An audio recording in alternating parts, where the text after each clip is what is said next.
Once upon a time, that's how these stories usually begin. The fairy tales and folk myths told to children at bedtime or in years gone by whilst huddled around the hearth as the rain, the cold and darkness roughly claws at wooden walls, begging to be let inside. Once upon a time, that's how they usually start. Those stories are about the same stock of characters, the familiar fairies and princesses, the well-known maidens and giants, and always, somewhere in the shadows, the threat of the big bad wolf. In those older stories, the wolf hides in the forest or lurks between the trees, waiting to snatch the heroine or threatening to gobble the children. In reality, he could be anywhere. As a historian and as manager and custodian of the Moorton Heritage Centre, I have unfettered access to all the town's records dating back literally for centuries. Whilst they obviously become more patchy and less detailed the further back you go, there is enough reading material in the back rooms of the Heritage Centre and the storerooms of the Victoria Library to keep a man busy for the rest of his days. To some, it might seem like a boring existence, digging up the details of local law, searching out artifacts and records from town business and dealings, or checking over the stories and statements made by people long dead. I suppose that in some towns it might be. But not in Moorton. You see, Moorton is an old town, and just as old trees have deep roots, old towns have deep lines of lineage and legend, histories that stretch back through their land and the soil their residents are buried in. These lines and threads of narrative and history often lead to unexpected places, and in the case of Moorton, to some very dark places indeed. Sometimes in Moorton, those dark roots choose not to stay buried. In the course of my research, I have uncovered all kinds of secrets in the shaded corners of this town's inglorious past. I've been asked explicitly by mayors old and new to keep some details hidden, or at least not to make them public in a way that would attract attention.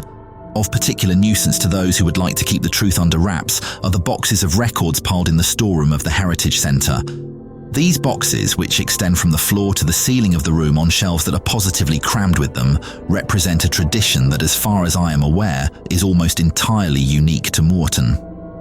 You see, whenever an elderly resident of this small town dies, often after having lived in the area for decades, and in many cases, after having been born here, the family compile is a box.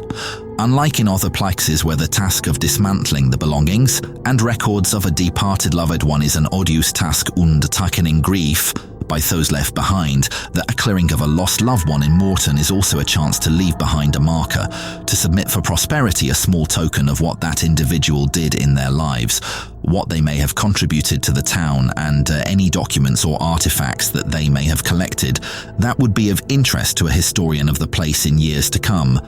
The box contains their stories. The collected items and documents work almost like time capsules in reverse. They collect stories, anecdotes, and fragments of how that individual saw their time on Earth and in this little patch of it.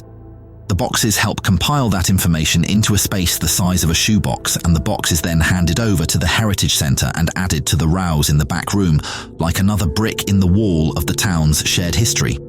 Some folks compile their own boxes years before they die, storing inside truths that they did not want to know until they were cold in the ground. I've read about affairs, adopted children, crimes committed and never punished, and tales of bravery and heroism that the heroes never spoke about but wanted to be remembered. The tradition itself seems to go back hundreds of years. The oldest box I have found so far being one that was filled in 1756. They were initially kept in the sacristy of the old Catholic Church, despite the fact that many of the boxes were filled by residents who were not themselves Catholic. In later years, they were moved to a space at the Victoria Library before finally ending up in that back storeroom of the Heritage Centre.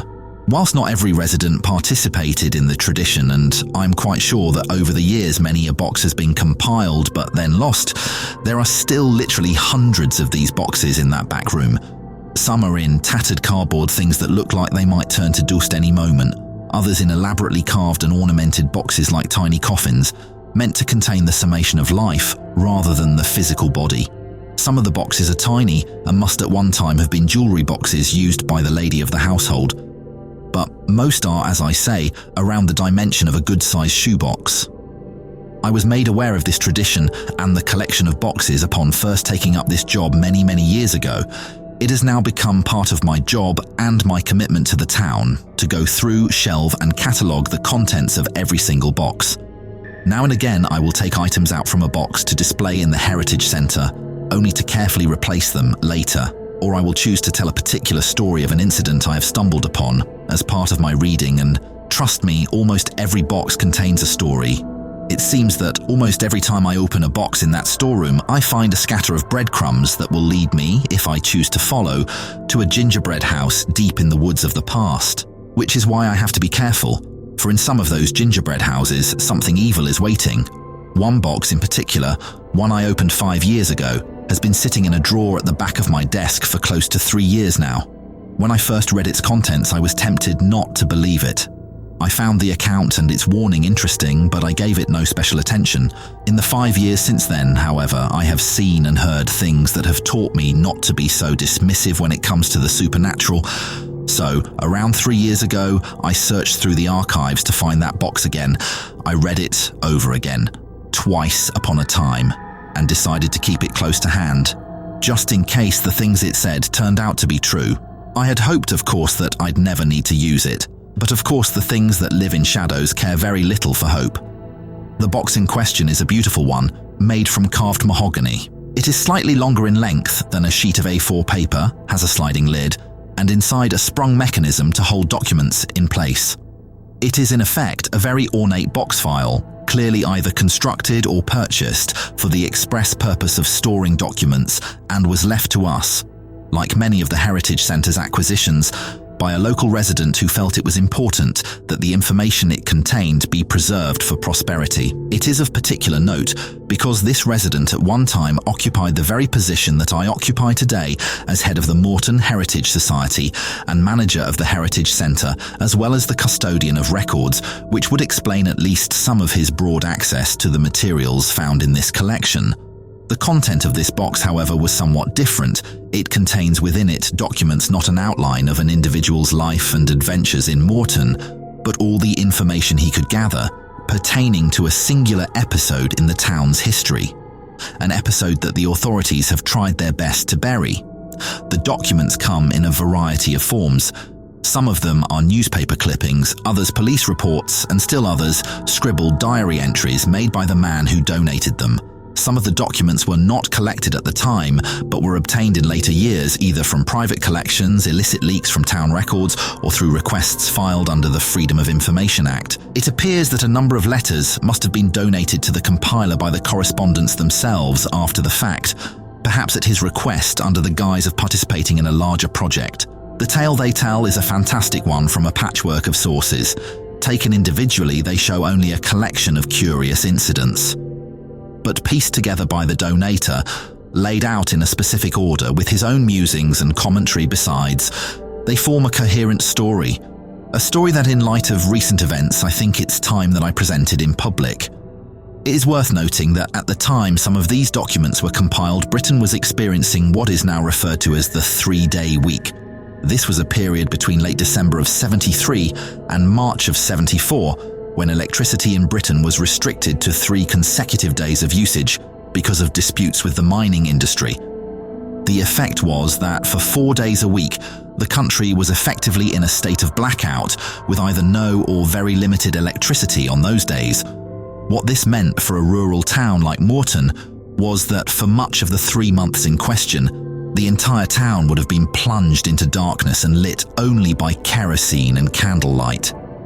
It is little wonder then that the strange sounds reverberating over the town, as well as stories of animals torn apart and eventually missing children, did little to calm people's nerves and created quite the feeling of unease and panic amongst the residents. What follows in the pages to come is a run-through of the key events and documents found in the boxed collection. I share them now because whilst most stories of this kind start with once upon a time, in this case the case of our big bad wolf, I'm afraid that the promise of once might have been a lie and that the next upon a time might be right about now. You see, around 2 months ago the howling started again.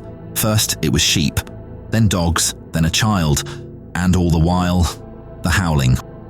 A lot of folks said it was a dog, or maybe an entire pack, all calling in unison at the milky white of the moon.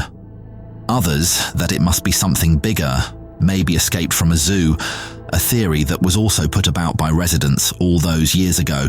Hearing the locals speak about it, you can really see them trying to explain it away, to make it something ordinary, something normal or more mundane. You can see that all of them heard it, and though they would never say as much, you can tell that most of them are scared. What I discovered in an old wooden box, they already knew. What I read in documents, they've had locked in the backs of their minds for decades, a story told by their parents and grannies of that winter, that wind and the wolf. When people say, happy ever after, they rarely consider after what. For me, and for us in Moorton, I'm afraid, after is yet to begin.